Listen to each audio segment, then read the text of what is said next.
ইয়াৰ পৰা বিকাশ ডেকাই মই আপোনালোকক কৌতুকৰ হাঁহিৰ খোৰাক দিম বুলি ভাবিছোঁ আৰু কিমান দূৰ আপোনালোকে ভাল পায় তাক মোক কমেণ্টত জনাব পাৰে। পোনপ্ৰথমে মই প্ৰয়াত প্ৰদীপ দত্তদেৱৰ মই যি বুঢ়ী মানুহৰ ভইচ ওলাই অসমক মানুহক হৰুৱাইছিল আৰু তেখেতৰ বুঢ়ী মানুহৰ ভইচটো মই দিবলৈ বিচাৰিছোঁ। কিমান দূৰ সক্ষম হওক মই নাজানো, পোনপ্ৰথমে মই দিবলৈ বিচাৰিছোঁ।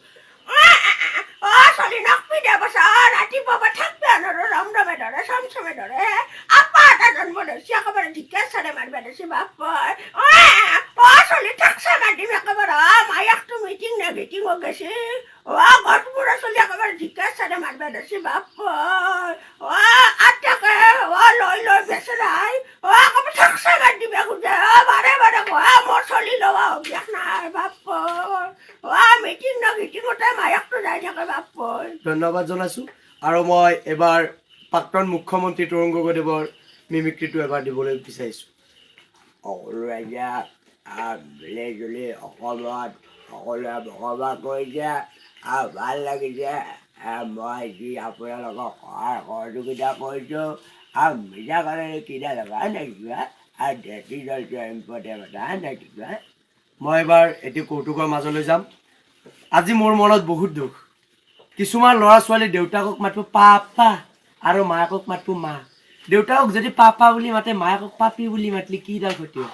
আজিকালি অসমীয়া সংস্কৃতি চিংৰা আৰু জিলাপি বনাই পেলাইছে। আজিকালি অসমীয়া সংস্কৃতি চিংৰা আৰু জিলাপি বনাই পেলাইছে। কিছুমান ল'ৰা ছোৱালীয়ে অসমৰ সন্তান দিল্লী মুম্বাইত পঢ়িবলৈ যায়, দেউতাকক ক'ব ডেট ডেট মানে কি মচি আৰু ক'ব অ' ডেট মোক এখন গাড়ী লাগে। মৰা মানুহটোক গাড়ী সুধিলে লাভ আছে। অসমীয়া সংস্কৃতি বজাই ৰাখক। অসমবাসী ৰাইজক মই এইটো বিনম্ৰভাৱে অনুৰোধ জনাইছোঁ যাতে অসমীয়া সংস্কৃতিটো বজাই ৰাখক। আৰু মই এবাৰ এখন প্ৰগ্ৰেমলৈ গৈছিলোঁ, যাওঁতে মই মাজত আছিলোঁ। এটা ছোৱালী মাজত বহি আছিল, মই চাই আছোঁ, তাইও মোক দেখি চাই আছে। দুয়োৰো মাজত প্ৰেম প্ৰীতি চলি আছে। সেই সময়ত মস্ত পেটলা মানুহ এটা আহি পিনে মোক ঠাচকৈ মাৰি দিলাক নহয়। তেতিয়া মই পেটলা ডাঙৰীয়াক সুধিলোঁ, অ' পেটলা ডাঙৰীয়া, আপোনাৰ মই কোনটো খালত বিধি লাগিছোঁ? তেতিয়া পেটলা ডাঙৰীয়াই মোক কৈছে, সেই ছোৱালীটো বোলে জিন্স লং পেণ্ট পিন্ধা ছোৱালীটো বোলে পেটলাৰ বোলে ঘৈণীয়েক। মইনো কি জানো, গাঁৱৰ ল'ৰা। আজিকালি যি তিৰোতাবিলাকে অসমীয়া সংস্কৃতি মেখেলা চাদৰযোৰ পিন্ধিব বাদ দি পিনে জিন্স লং পেণ্ট পিন্ধা কৈছে, মইনো কি জানো, গাঁৱৰ চলি হয়নে নহয়?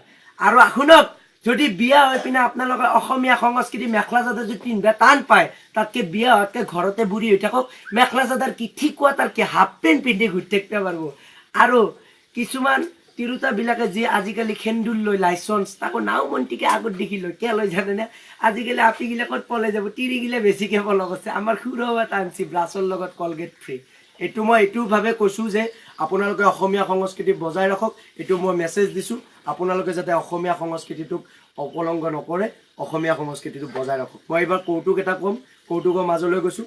এজন ল'ৰাই দুজন মদাহী এজনে কুকুৰ এটা উল্টা কৰি লৈ সেৱা কৰি আছে। এজনে কৈছে, অ' কুকুৰটো যে উল্টা কৰি লৈ সেৱা কৰি আছে কি? মা কছম অমিতাভ বচ্চন কুকুৰ সঁচাই ভগৱান। আৰে কুকুৰ কেনেকৈ ভগৱান? মা কছম অমিতাভ বচ্চন কুকুৰ সঁচাই ভগৱান। আৰে কুকুৰ কেনেকৈ ভগৱান? কুকুৰৰ ইংলিছ কি? ডগ। ডগটো উল্টে দিলে কি হ'ব? গড। মই কুকুৰটো উল্টে দি সেৱা কৰিছোঁ, গড মানে ভগৱান। আৰু মই এবাৰ আকৌ এটা যাম। এবাৰ ল'ৰা এটা নতুনকৈ মোবাইল এটা লৈছে, লৈ পিনে দোকানত গৈছে, দাদা মোক 10 টকা এখন ৰিচাৰ্জ দিয়কচোন। দোকানী কৈছে, ৰিচাৰ্জটো নাই, লাভো আছে। কৈছে লাভো মানে ইজি ৰিচাৰ্জ, সোনকালে যায়। দাদা 10 টকা এটা দিব। নতুনকৈ লৈছে নাজানো, দিলে। অ' দা আপোনাক মই 10 টকা দিছোঁ, আপুনি মোক 7 টকা দিছে, 3 টকা ঘূৰাই দিয়ক। কৈছে নহয়, 10 টকা ৰিচাৰ্জ কৰিলে 7 টকাই পায়। কৈছে মই সেইগিলাখান বুজি নাপাওঁ, মই তোমাক 10 টকা দিছোঁ, তুমি মোক 7 টকা দিছা, 3 টকা ঘূৰাই দিয়া। কৈছে মই সেইগিলাখান বুজি নাপাওঁ, মই তোমাক 10 টকা দিছোঁ, তুমি মোক 7 টকা দিছোঁ, 3 টকা ঘূৰাই দিয়া। কৈছে নহয় দাদা, 10 টকা ৰিচাৰ্জ কৰিলে 7 টকাই পায়, 2 টকা অফিচে পায়, 1 টকা আমি পাওঁ। তেতিয়াহ'লে 2 টকাটো ঘূৰাই দিয়া, 1 টকাটো তুমি ৰাখা। কৈছে নহয় দাদা, আপোনাৰ অফিচে কাটবই। সেই সময়ত আৰু এজন ল'ৰা আহি পিনে কয়, দাদা আইডিয়া এখন হ'ব নেকি? সি হাঁহে, অ' ভাইটি আইডিয়া লাগে যদি মোৰ পৰা লওঁ। কি ডাল আইডিয়া দিব বুজছ? 10 টকা জেগা 7 টকা দিছি, তোমাক 6 টকা দিব, বুজছ না না? আইডিয়া লাগে যদি মোৰ পৰা লওঁ। সেই সময়ত আৰু এজন ল'ৰা আহি পিনে কয়, বিহাৰী ল'ৰা এজন আহি পিনে কয়, দাদা भैया बोडा है क्या? साला ये बिहारी बच्चा জাগাত দিছি बोडा है क्या? গম পাই গেছা ই জাগাত দিছি बोडा है क्या? ধন্যবাদ।